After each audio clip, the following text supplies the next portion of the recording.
شگفتہ صاحبہ لکھنؤ سے شیعہ سنی کی شادی کے بارے میں کیا مسئلہ ہے؟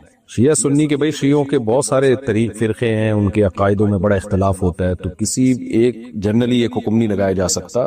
تو میرا اس بارے میں تفصیلی کلپ موجود ہے کہ اس بارے میں آپ لکھنؤ سے ہیں تو وہاں دارالعلوم دیوبند چلی جائیں، وہاں جا کے پوچھ لیں آپ، یا کوئی اور بڑا ادارہ ہو جس پہ آپ کو اعتماد ہو کہ کوئی بھی ایسا مسئلہ ہو تو یا پاکستان میں تو دارالعلوم کورنگی وغیرہ سے رابطہ کر کے پوچھا جائے کہ بھئی اس کے عقائد وغیرہ ان کے سامنے ظاہر کیے جائیں۔ جب تک باقاعدہ کسی کے پرسنل حالات بتا کر اس کے عقائد واضح کر کے فتویٰ نہ لیا جائے اس وقت تک جائز نہیں ہے۔ تو ہاں کسی کے ہمیں دیکھیں کسی کے شیعہ یا سنی ہونے سے کوئی بیر نہیں ہے، ہمیں یہ کہ عقیدے صحیح ہونے چاہیے، قرآن و سنت کے مطابق ہونے چاہیے۔ تو اب کس کا عقیدہ کیا ہے صرف مسلک کا لیبل لگانے سے پتہ نہیں چلتا۔ جیسے لوگ مجھ سے پوچھتے ہیں کہ بریلوی کے پیچھے نماز جائز ہے یا نہیں ہے، تو میں کہتا ہوں بھائی دیوبندی بریلوی اہل حدیث کا تعلق نہیں ہے نماز جائز ہونے یا نہ ہونے سے۔ نماز کے جائز ہونے نہ ہونے کا تعلق اس سے ہے کہ عقیدہ شرکیہ ہے یا نہیں ہے۔ تو اگر کسی بریلوی کا عقیدہ توحید والا ہے، دیوبندی کا شرکیہ ہے، تو بریلوی کے پیچھے جائز ہوگی، دیوبندی کے پیچھے حرام ہوگی۔ اور اگر کسی بریلوی کا شرکیہ ہے، دیوبندی کا شرکیہ نہیں ہے، تو پھر دیوبندی کے پیچھے جائز ہوگی۔ تو امام کے لیے دیوبندی بریلوی اہل حدیث شیعہ ہونا کا میٹر نہیں رکھتا۔ تو میٹر یہ چیز ہے کہ آپ کو پرسنلی کسی کے عقیدے معلوم ہو، پھر بھلے وہ شیعہ کہے اپنے آپ کو، دیوبندی کہے، بریلوی کہے، ہمیں اس سے کوئی بیر نہیں ہے، کوئی مسئلہ نہیں ہے۔ عقیدہ صحیح ہونا چاہیے جو قرآن و سنت نے بتایا، جو تواتر کے ساتھ ثابت ہے۔ تو اس لیے شادی میں بھی ایسے ہی ہے کہ ہمیں اس سے غرض نہیں ہے کوئی دیوبندی ہے، بریلوی ہے، اہل حدیث ہے، جو بھی اسلام کی طرف منسوب ہے نکاح اس سے جائز ہے، بشرطے کہ اس کے عقیدے بھی اسلام ہی کے مطابق ہوں۔ تو جا کے جو ہے نا کسی پرسنلی جب کسی کوئی بھی رشتہ آئے تو پرسنلی اس کے عقائد جا کے باقاعدہ کسی ادارے سے پوچھے یعنی فتویٰ لیا جائے کہ جی یہ اس کے عقائد ہیں اور یہ اس پہ حلف اٹھا رہا ہے اور اس کے بارے میں مشہور بھی یہی ہے کہ یہ اس کے عقیدے ہیں، تو کیا اس سے میرے لیے نکاح جائز ہے یا نہیں ہے، تو وہ پھر آپ کو فتویٰ دیں گے تو اس پر عمل کیا جائے گا۔ ایک جنرلی حکم بیان نہیں کیا جا سکتا اس میں۔ انڈیا سے کسی نے پوچھا ہے کیا احتلام کے بعد آدھے بدن کو دھونا ضروری ہے؟ میں نے احتلام کے بعد ایسے ہی غسل کر کے نماز پڑھ لی تو کیا میری نماز قبول نہیں ہوگی؟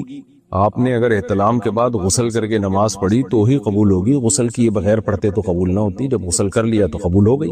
باقی آدھے بدن کو دھونا ضروری نہیں ہے، جہاں ناپاکی لگی ہو اس ناپاکی کو دھونا ضروری ہے، باقی جب غسل کریں گے تو پھر تو پورے بدن ہی کو دھوئیں گے نا آپ، لیکن آدھے بدن کا کوئی تعلق نہیں ہے اس سے، احتلام سے۔ جہاں گندگی لگی ہوئی ہے وہ دھوئیں، تو سنت طریقہ ہے نا فرض غسل کا وہ یہی ہے کہ سب سے پہلے آپ نے کیا کرنا ہے، جہاں جہاں گندگی لگی ہوئی ہے وہ جگہ دھونی ہے، اور استنجا کرنا ہے یعنی شرمگاہ کو دھونا ہے۔ اس کے بعد پھر آپ نے ہاتھوں کو دھو کے پہلے قلی کرنی ہے، 3 دفعہ غرارہ بھی کرنا ہے اگر روزہ نہ ہو، منہ بھر کے قلی کرنی ہے اگر روزہ ہو تو 3 دفعہ ناک میں پانی ڈالیں اور وضو کر لیں، بہتر ہے کہ پورا پراپر وضو کر لیں آپ۔ اس کے بعد پھر سر پہ پانی ڈال کے پوری جسم پہ پانی بہا لیں، یہ افضل طریقہ ہے غسل کرنے کا۔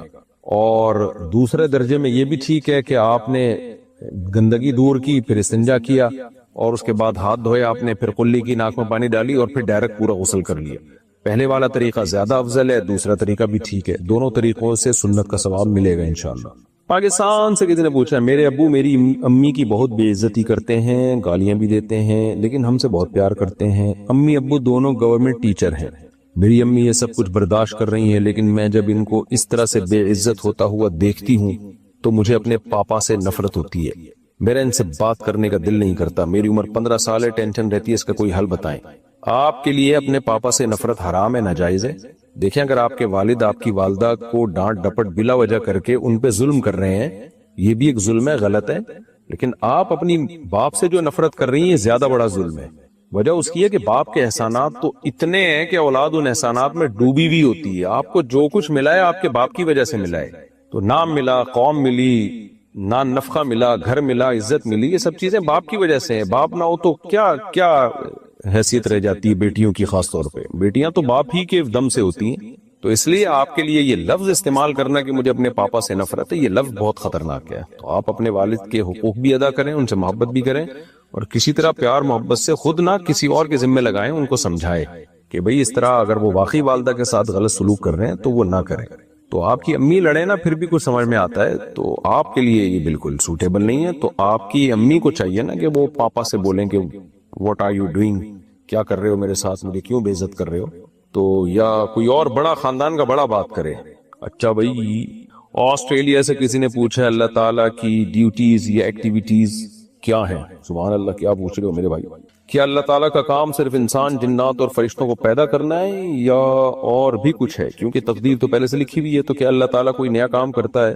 میں یہ جاننا چاہتا ہوں کہ اللہ تعالیٰ کی سرگرمیاں کیا ہیں. ابے بھائی صاحب, اللہ کے لیے اس طرح کے الفاظ استعمال نہ کریں. آپ آسٹریلیا سے ہیں, شاید اردو کمزور ہے یا کسی نے ترجمے میں ایسا کر دیا ہے. تو اللہ تعالیٰ کے لیے ہمیں تھوڑا مناسب الفاظ استعمال کرنے چاہیے. ایکٹیویٹیز کیا ہیں, اللہ تعالیٰ کی سرگرمیاں کیا ہیں, یہ انسانوں کے لیے الفاظ استعمال ہوتے ہیں. اللہ کے لیے کہ اللہ تعالیٰ کے کیا کام ہیں. تو سورہ رحمان میں اللہ نے بتایا کل یوم ہوا فی شان, ہر وقت وہ کسی نہ کسی کام میں ہے اور کوئی کام اس کو تھکاتا نہیں ہے. اب رہا یہ سوال کہ پہلے سے تقدیر اللہ نے لکھی ہوئی ہے, تو بھائی اللہ نے تقدیر میں یہی لکھا ہوا ہے کہ میں فلاں وقت میں یہ کام کروں گا. اللہ کا علم تو کامل ہے نا, تو اللہ کو معلوم ہے کیا کیا ہونے والا ہے, کیا کیا اللہ کرنے والا ہے. تو جو کچھ ہو رہا ہے سب اللہ کے حکم سے ہو رہا ہے پوری دنیا میں. تو اس لیے اللہ کو انسانوں پہ قیاس نہیں کیا جا سکتا. کل یوم ہوا فی شأن, ہر وقت اللہ تعالیٰ کچھ نہ کچھ کر رہے ہیں. کسی کو عزت دے رہے ہیں, کسی کو رسوا ذلیل کر رہے ہیں, کسی کو دولت دے رہے ہیں, کسی کو غریب کر رہے ہیں, کسی کو حکومت دے رہے ہیں, کسی کو اس سے حکومت چھین رہے ہیں. اور اس کے ہر کام میں کوئی نہ کوئی حکمت ہے. بس ہمیں اتنا ایمان رکھنا ضروری ہے. اس سے زیادہ ہم ڈیٹیل میں نہیں جا سکتے کیونکہ ہم مخلوق ہیں. اللہ کی ذات ہمارے مینٹل لیول سے اوپر کی ذات ہے, اس کے بارے میں زیادہ گہرائیوں میں جانے کی ہمیں اجازت نہیں ہے. ذبیح اللہ صاحب انڈیا سے, میں جہاں کام کرتا ہوں وہاں میرے سر مجھے مورتی کی فوٹو کے سامنے اگربتی جلانے کے لیے دیتے ہیں. کیا ایسا کرنے سے مجھے گناہ ہوگا؟ حرام ہے بھائی, سخت گناہ ہے, کبیرہ گناہ ہے, بلکہ شرک ہے. کیونکہ یہ مورتی کے سامنے اگربتیاں جلانا عبادت سمجھا جاتا ہے یہ عمل کو, تو اس عمل سے آپ مشرک ہو سکتے ہیں. کیا بیوی کی کزن کی بیٹی سے نکاح کر سکتے ہیں جبکہ وہ بیوہ بھی ہو؟ جی ہاں, بیوی کی کزن کی بیٹی جو ہے اس سے نکاح کر سکتے ہیں, بیوی کی موجودگی میں بھی. اور اگر اللہ نہ کرے کسی کی بیوی دنیا سے پہلے چلی گئی, ویسے اللہ ایسا کرتا بھی نہیں عام طور پہ, اکثر شوہر ہی پہلے جاتے ہیں, لیکن پھر بھی کزن کی بیٹی سے نکاح ہو سکتا ہے اور بیوی کی موجودگی میں بھی ہو سکتا ہے. البتہ بیوی کی جو بہن ہے نا, اس کی بیٹی سے نکاح نہیں ہو سکتا جب تک بیوی زندہ ہے, کیونکہ کسی عورت اور اس کی بھانجی کو آپ نکاح میں جمع نہیں کر سکتے. جیسے عورت اور اس کی بہن کو نہیں کر سکتے, تو ایسے عورت اور اس کی بھانجی کو بھی نہیں. ایک وقت میں یہ دونوں نکاح میں جمع نہیں ہو سکتے. لیکن کزن کی بیٹی جو ہے یہ تھوڑا دور کا رشتہ ہے, تو اس سے نکاح ہو سکتا ہے. ماہ نور اختر کراچی سے, میرے پاس 6.5 تولہ سونا ہے. پہلے میں زکوٰۃ دیتی تھی مگر اب میرے پاس نقد رقم نہیں ہوتی. گھر کے اخراجات کی رقم بھی میری ملکیت میں نہیں ہے, اور اگر گھر کے اخراجات کے پیسوں سے میں خرچ کروں تو اخراجات پورے کرنے میں مشکل پیش آئے گی. اس صورت میں مجھے کیا کرنا چاہیے؟ کیا اس صورت میں بھی زکوٰۃ دینا لازم ہے؟ نہ دینے سے گناہ ہوگا؟ دیکھیں, زکوٰۃ آپ کو دینی پڑے گی چاہے نقد رقم ہو یا نہ ہو. تو یہ جو سونا ہے نا, یہ شریعت میں نقد اماؤنٹ ہی کے حکم میں ہے. یہ ایسے جیسے کہ میرے پاس $1,00,000 پڑے ہوئے لیکن کیش اماؤنٹ بالکل بھی نہیں ہے, تو بھائی اس کو یہی کیش ہے نا. تو شریعت میں تو اصل کرنسی ہے ہی گولڈ. جب آپ کے پاس گولڈ ہے اور اس پہ قرضہ بھی نہیں ہے آپ کے اوپر, تو پھر آپ کو زکوٰۃ دینی پڑے گی. تو 6 تولہ سونے کے ساتھ اگر 1 روپے بھی آپ کے پاس ہو, جیسے کہ ہوتا ہی عام طور پہ, تو زکوٰۃ کی تاریخ آنے پر آپ کو زکوٰۃ دینی ہے. اب آپ کی مرضی, گولڈ بیچ کے دیں یا اسی گولڈ کو توڑ کے دیں, یا آپ اپنے ذمے لازم کر لیں بھائی میرے ذمے اتنی زکوٰۃ بنتی ہے. گولڈ کی قیمت کو آپ نے 40 سے ڈیوائیڈ کیا, جو جواب آیا بھائی میں نے پورے سال میں اتنی زکوٰۃ نکالنی ہے, تو آپ کے پاس پورا سال پڑا ہے. آپ قسطوں میں جیسے جیسے پیسے آتے جائیں آپ وہ زکوٰۃ نکالتی جائیں. یکمشت دینا ضروری نہیں ہے زکوٰۃ. عبد المنان صاحب اسلام آباد سے, میں نے سنا ہے کہ جھک کر ملنا شرک ہے, تو کیا جو ہم بزرگوں سے جھک کر ملتے ہیں کیا یہ بھی شرک ہے؟ کسی کے سامنے جھکنا اگر عبادت کی نیت سے ہو تو پھر تو شرک ہے, لیکن لوگ عبادت کی نیت سے نہیں جھکتے, تعظیم اور ادب کی نیت سے جھکتے ہیں. تو یہ گناہ تو ہے لیکن شرک نہیں ہے. تو نہ جھکا نہ کریں کسی کے سامنے. ایک تو ہوتا ہے نا کندھے ایسے سکیڑنا, یہ تو جائز ہے, یہ تو تواضع ہے. ایک ہے باقاعدہ سر کو یوں پراپر طریقے سے جھکانا, یہ جائز نہیں ہے. ارباز صاحب کراچی سے پوچھتے ہیں, میری بیوی کا شادی کے بعد سے مطالبہ ہے کہ میں اپنے ماں باپ سے الگ گھر لے کر رہوں کیونکہ اس کی میرے والدین سے بنتی نہیں ہے.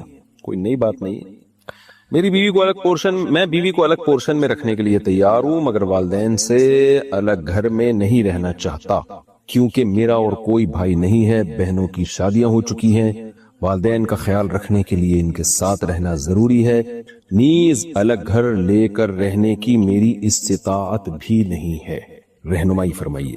ارباز صاحب، جب آپ الگ پورشن بیگم کو لے کے دے رہے ہیں، واش روم بھی الگ، کچن بھی الگ، تو یہ کافی ہے، اس سے زیادہ کا مطالبہ بیوی کے لیے ٹھیک نہیں ہے، اور خاص طور پہ جب آپ کے والدین کے آپ اور کوئی بھائی بھی نہیں ہے آپ کا، تو والدین کو ایسے تو لاوارث نہیں چھوڑا جا سکتا، تو یہ کافی ہے، اس کے بعد آپ کی بیوی کے لیے مزید کا مطالبہ جائز نہیں ہے کہ الگ، اتنا کافی ہے۔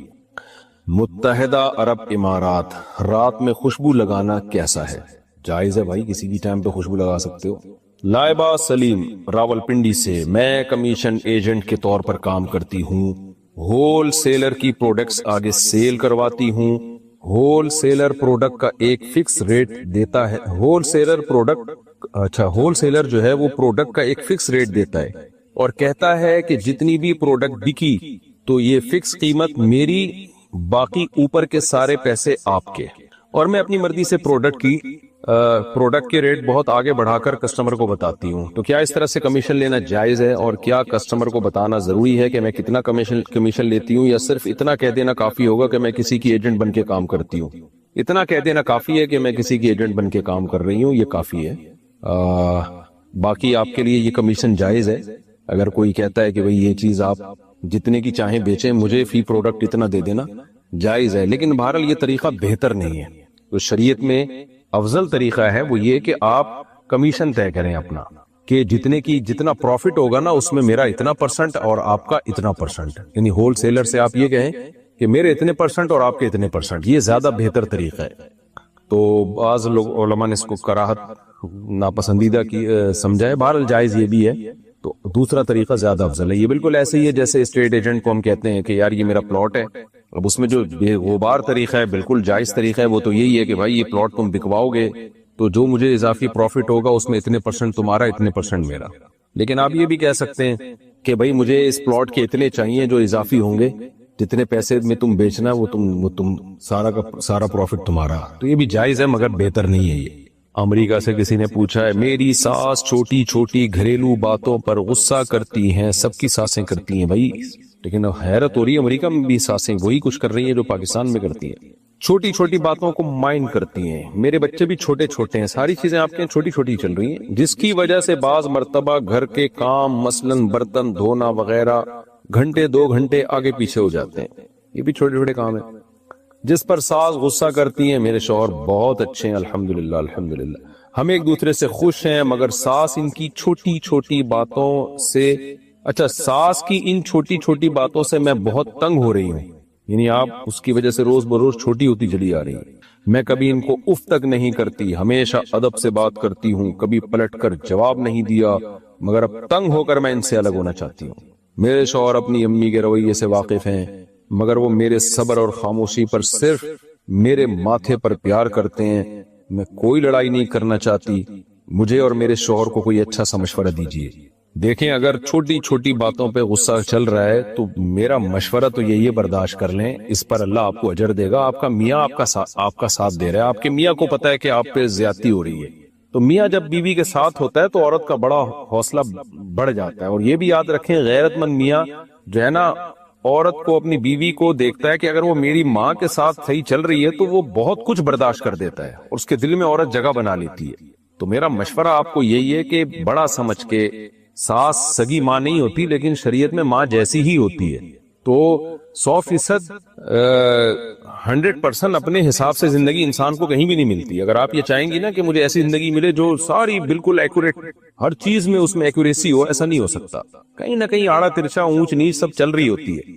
تو اس لیے میں آپ کو مشورہ دوں گا، آپ اللہ کی خاطر، رشتہ داری کی خاطر، شوہر کی خاطر آپ ساس کو برداشت کر لیں، اور ساس ہمیشہ تھوڑی زندہ رہتی ہیں، ظاہر ایجڈ ہی ہوتی ہیں، ایک وقت میں وہ دنیا سے چلی جائیں گی اور آپ اپنے شوہر کے دل میں گھر بنا لو گی آپ، تو اس کا اور آپ کو اجر بھی ملے گا۔ تو مشورہ میرا یہی ہے کہ آپ برداشت کر لیں جیسے کہ اب تک برداشت کر رہی ہیں، لیکن اگر ناقابل برداشت ہو جائے اور ڈپریشن میں جانے لگیں، بہت ہی زیادہ مسئلہ ہو جائے، تو پھر شوہر کو چاہیے کہ پھر ایسی کنڈیشن میں آپ کو اپنی والدہ سے الگ رکھے۔ سال محمد پاکستان سے 4 بیویوں میں سے کون سی بیوی حوروں کی سردار ہوگی؟ اور کیا ہر جنت میں ہر بیوی کے ساتھ 70 حوریں ملیں گی؟ بھائی یہ 70 حوریں ہر جنتی کے بارے میں حدیث میں نہیں ہے کہ ہر جنتی کو 70 حوریں ملیں گی. شہداء کے بارے میں آتا ہے کہ 70 حوریں ملیں گی ان کو. تو اب کتنی ملیں گی یہ مجھے معلوم نہیں ہے. اللہ کی مرضی، کسی کو 1 دے دے، کسی کو 2 دے دے، وہ آپ جس کے جیسے جیسے اعمال ہوں گے. باقی کسی کی 4 بیویاں ہوں تو وہ اب یہ نہیں مجھے پتا کہ کون سی بیوی حوروں کی سردار ہوگی. ہمیں تو یہ پتا یہ حدیث میں آتا ہے کہ جو آپ کی زوجہ ہوگی اگر وہ جنت میں گئی تو وہ حوروں کی سردار ہوگی. بس اتنا ہمیں معلوم ہے. اب 4 سردار ہوں گی اللہ ہی بہتر جانتا ہے، مجھے اس کا جواب معلوم نہیں ہے. تو میرا خیال ہے اس بحث میں پڑے بغیر کہ کون سی بیوی حوروں کی سردار ہوگی، آپ 4 شادیاں کر لیں تو وہ اللہ نے جس کو سردار بنانا ہوگا اللہ خود ہی بنا لے گا. ہو سکتا ہے وہ ہو جائے جس کے اعمال زیادہ اچھے ہوں.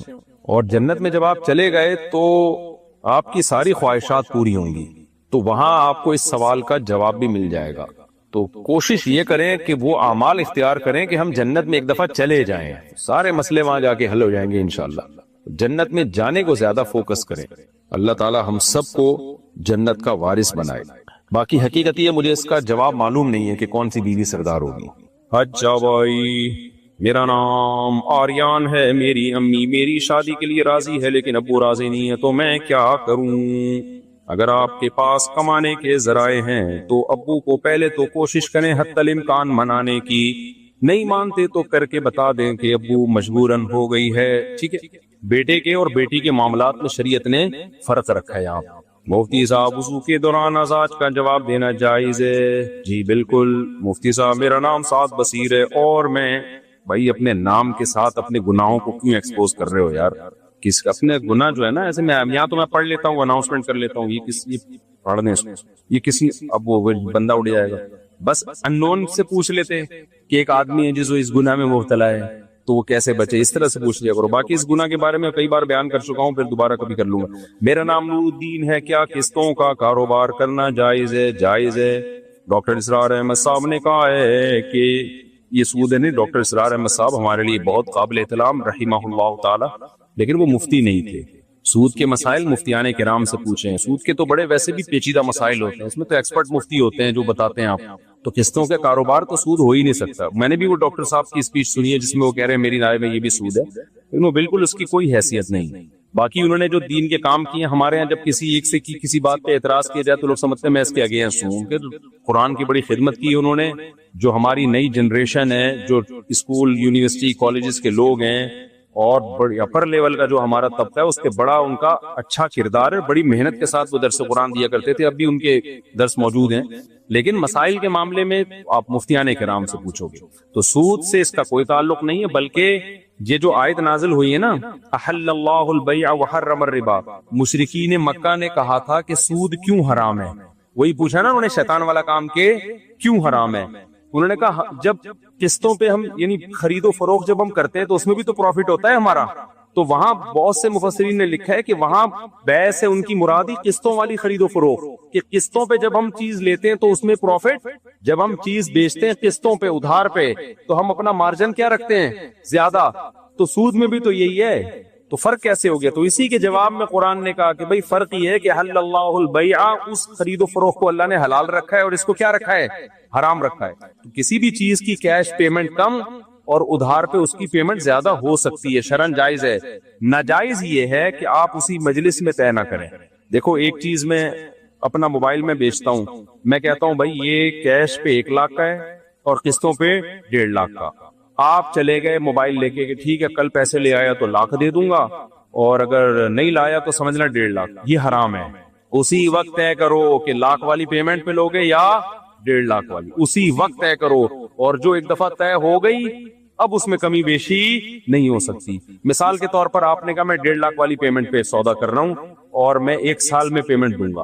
میں نے کہا جی ٹھیک ہے موبائل لے جا بھائی، ضمانت کے طور پہ کوئی بھی ڈاکومنٹ جمع کرا دو، 1.5 لاکھ لے آنا.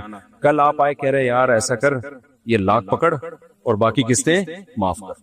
اب نہیں ہو سکتا، سمجھ رہے ہو؟ اب اگر جلدی دی تو اس کی بیس پہ ڈسکاؤنٹ نہیں ہو سکتا، دیر کی تو قیمت میں اضافہ نہیں ہو سکتا. مثال کے طور پر سال کے بعد بھی ابھی تک نہیں دیے، اب میں کہوں اب بھائی سال کے بعد جتنی تاخیر ہوگی نا پینلٹی لگنا شروع ہوگی. یہ کیا ہے؟ ناجائز ہے.